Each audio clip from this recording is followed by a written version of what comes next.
Coaching YouTube channel में आप तमाम छात्रों का स्वागत है। आज हम लोग आपको समसामयिक टॉपिक के तहत, करंट अफेयर के तहत 20-25 क्वेश्चन जो महत्वपूर्ण है, आ सकता है हाल में होने वाली परीक्षा में। तो आइए हम लोग शुरू करते हैं। उसमें सबसे पहला प्रश्न आपको यह ध्यान रखना है छात्र कि जून 2023 में स्वामीनाथन जानकी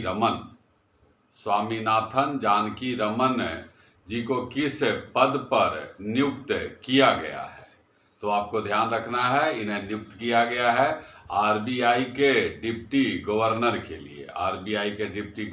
लिए, और यह नियुक्ति जो है 3 वर्ष के लिए किया गया है।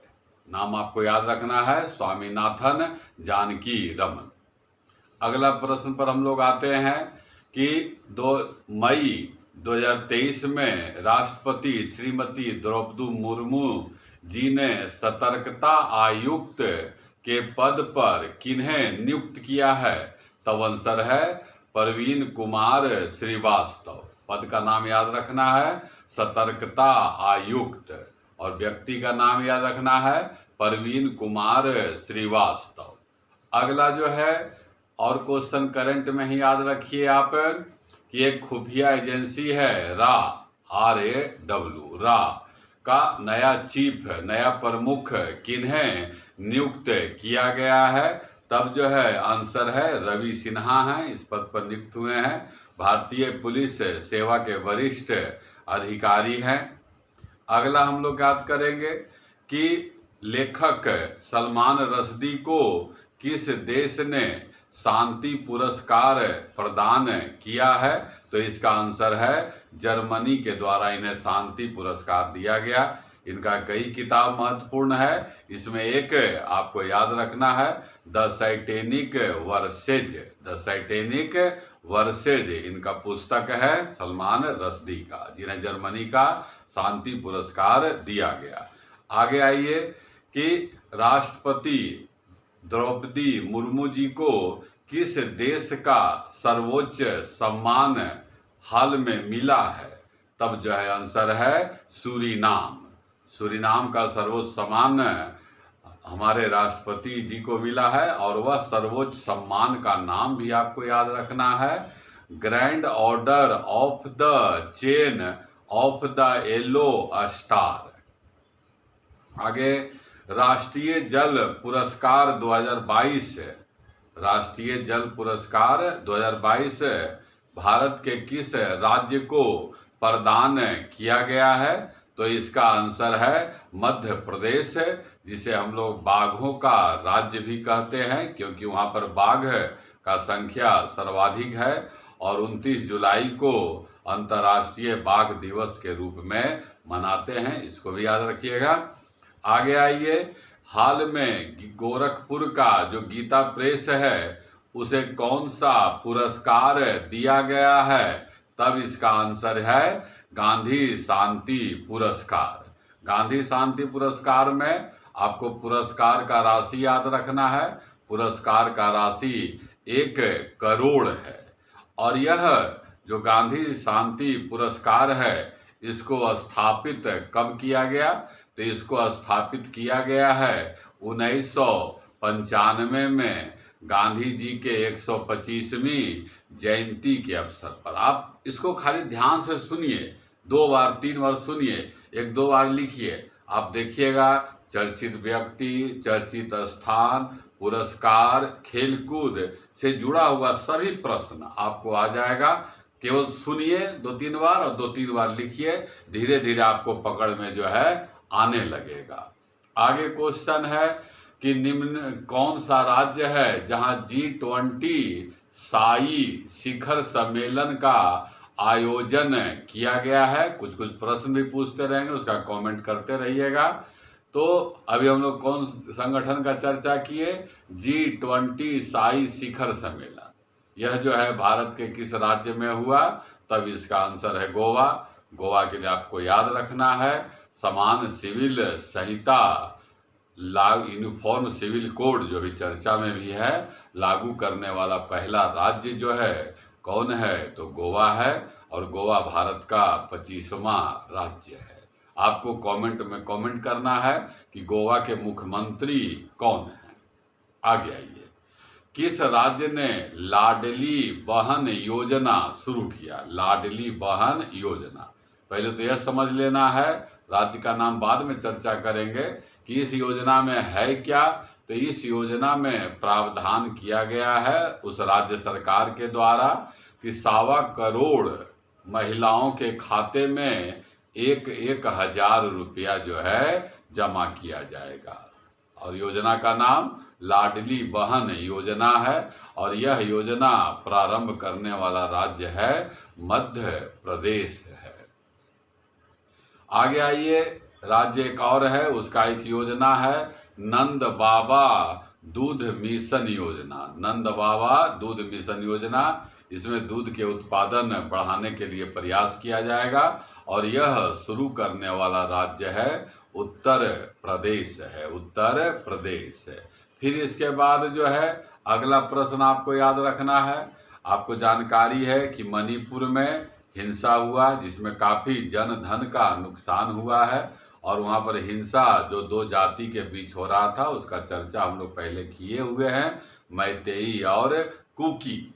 और उनके बीच जो हिंसा हुआ है उसके जांच के लिए एक समिति बनाया गया है। उस समिति के अध्यक्ष अलका लांबा हैं जो उच्च न्यायालय के पूर्व न्यायाधीश हैं। अगला क्वेश्चन है, भारत का जो नौसेना है किस देश के साथ मिलकर सुदर्शन शक्ति अभ्यास 2023 किया है? तब आंसर है मालदीव। आप कमेंट बॉक्स में मालदीव का राजधानी कमेंट करिएगा जरूर छात्र, कमेंट करिए, कमेंट से आपको याद भी होता है और एक जुड़ाव भी बनेगा इस चैनल के साथ। आपसे आग्रह भी रहेगा इसके अधिक से अधिक शेयर भी करते रहें, सुनते भी रहें। आगे आइए, अगला है कि भारत के किस IIT संस्थान ने स्मार्ट वायु प्रदूषण मॉनिटरिंग विकसित किया है? वायु प्रदूषण जो लगातार बढ़ रहा है उसको मॉनिटरिंग करने के लिए कौन सा IIT ने किया है? तब इसका आंसर है मद्रास IIT। आपको जरा भी इधर उधर नहीं जाना है, बस जुड़े रहिए, आने लायक महत्वपूर्ण प्रश्न सारा आपको यहाँ पर मिल जाएगा। आगे बढ़ते हैं, भारत ने 7 जून 2023 को किस मिसाइल का एकदम उन्नत संस्करण का परीक्षण किया है? तब आंसर है अग्नि प्राइम। आपको पता रहना चाहिए कि भारत में जितना भी मिसाइल है उसका डिजाइन बनाने का कार्य जो है DRDO defence research development organisation के द्वारा किया जाता है, DRDO के द्वारा। और एक पटना याद रखिएगा, PATNA, जिसमें P से पृथ्वी, A से आकाश, T से त्रिशूल, N से नाग और A से अग्नि, जिसका हाल में परीक्षण का चर्चा हुआ है। अगला है, विश्व का कौन सा देश है जहां पर डिजिटल भुगतान रैंकिंग में शीर्ष देश के रूप में उभरा है? डिजिटल रूप से जो हम लोग पे फोन ये सब करते हैं पैसा जमा, उसमें शीर्ष स्थान पर कौन देश है? तब उसमें हम लोग हैं, मतलब भारत है। और दूसरा स्थान पर ब्राजील और तीसरा स्थान पर चीन है। आगे आइए, भारत का किस बैंक ने 100 डेज 100 पे योजना का नाम याद रखिएगा, 100 डेज 100 पे का अभियान शुरू किया है? तो पहले तो आप यह समझ लीजिए कि 100 डेज 100 पे में है मतलब क्या है। इसमें यह है कि बहुत सा लोग बैंक में जिनका खाता रहता है वो पैसा अनक्लेम्ड हो जाता है, मतलब उस पर कोई क्लेम भी करने वाला नहीं रहता है। आपको सुन के आश्चर्य लग रहा होगा कि भैया हम तो रोज पैसा बढ़ाने का प्रयास कर रहे हैं, ऐसा कौन लोग हैं जो पैसा छोड़ देते हैं? कुछ लोग हैं। तो जिन लोगों का अनक्लेम्ड पैसा जमा है बैंक में, तो उसी में कहा गया 100 डेज 100 पे, मतलब 100 दिन में हम लोग 100 ऐसे अनक्लेम्ड लोग का पैसा उनको पता करके उनको वापस करेंगे। तो यह योजना जो है शुरू किया गया है भारतीय रिजर्व बैंक के द्वारा। पीछे हम लोग डिप्टी गवर्नर का नाम याद करा के आए हैं, स्वामीनाथन जानकी रमन जी हैं।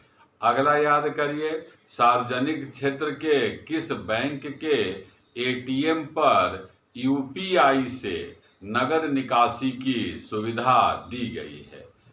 यूपीआई, एटीएम, सब शब्दावली जो है परीक्षा में आते रहता है। एटीएम का फुल फॉर्म क्या होता है?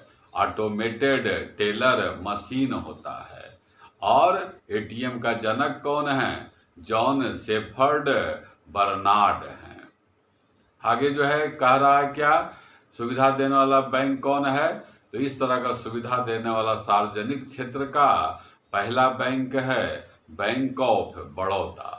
आप कमेंट बॉक्स में कमेंट करिए कि बैंक ऑफ बड़ौदा का स्थापना किस वर्ष किया गया है। आगे आइए, अगला है कि किस नगर ने योग दिवस, योग दिवस आपको पता रहना चाहिए 21 जून को योग दिवस मनाया जाता है। तो 2023 में जो क्वेश्चन क्या है कि 2023 में योग दिवस जो मनाया गया उसमें सबसे अधिक व्यक्ति किस शहर में एक ही जगह इकट्ठा हुए थे? तब जो है आंसर उसका है सूरत है। उस योग करने का मैदान में लगभग 1.5 लाख लोग जो है उपस्थित हुए थे। कहाँ? सूरत में। आगे आइए, दुनिया का, विश्व का सबसे बड़ा रामायण मंदिर का निर्माण कहाँ हो रहा है? तब इसका आंसर है बिहार में। जो लोग बिहार पुलिस का, बिहार सिपाही का, बिहार सचिवालय का परीक्षा देते हैं उनके लिए महत्वपूर्ण है, बिहार है। और बिहार में कहाँ, जिसको भी याद आपको कर लेना है। तब जो है आंसर है पूर्वी चंपारण में है। फिर किस राज्य सरकार ने कहा है कि पद्म पुरस्कार विजेता को 10,000 रुपया मासिक पेंशन देगा? ध्यान रखिएगा, पद्म पुरस्कार जिन्हें भी मिला है उस राज्य सरकार के द्वारा 10,000 रुपया मासिक पेंशन दिया जाएगा। तब आंसर है हरियाणा। हरियाणा के बारे में 2 बात तो आपको याद कर ही लेना है कि सबसे कम लिंगानुपात, सेक्स रेशियो, और सबसे कम वन, फॉरेस्ट कहाँ है? तब जो है आंसर क्या होता है? हरियाणा। आगे जो है और याद करिए, अगला क्वेश्चन है cost of living survey. Cost of living survey के अनुसार भारत का कौन सा शहर सबसे महंगा शहर है? तो भारत का सबसे महंगा शहर जो है मुंबई है, जिसको 7 द्वीपों का शहर कहते हैं। भारत का आर्थिक राजधानी कहते हैं। सबसे महंगा शहर 1 नंबर पर। 2 नंबर पर आपको याद रखना है दिल्ली, और 3 नंबर पर आपको याद रखना है बेंगलुरु। आगे अब आप याद करिएगा कि महाराष्ट्र के मुख्यमंत्री ने अहमदनगर का नाम जो है बदल दिया है, और अहमदनगर का नाम बदलकर क्या किया? तब जो है आंसर है अहिल्या नगर। अहिल्या नगर किया गया। आगे आइए, ग्लोबल जेंडर गैस इंडेक्स 2023 में भारत में जो है कौन सा रैंक प्राप्त किया? ग्लोबल जेंडर गैप इंडेक्स 2023 है। तो इसमें 146 देश में भारत ने 127वां स्थान प्राप्त किया है। अगला प्रश्न पर आइए, दुनिया का सबसे श्रेष्ठ शहर कौन है? तो दुनिया का सबसे श्रेष्ठ शहर जो है वियना है। और यह एक लिस्ट बनाया गया, global liveability index 2023, global liveability index 2023, जिसमें कहा गया है कि ऑस्ट्रिया का राजधानी वियना जो है रहने योग्य सबसे अच्छा शहर है। आपको यह जानकारी कैसा लगा छात्र? अगर अच्छा लगता है तो आप तमाम छात्रों से जो है हम आग्रह करते हैं कि इसे अधिक अधिक शेयर करें, कमेंट करें और आवश्यक सुझाव भी देते रहें। धन्यवाद।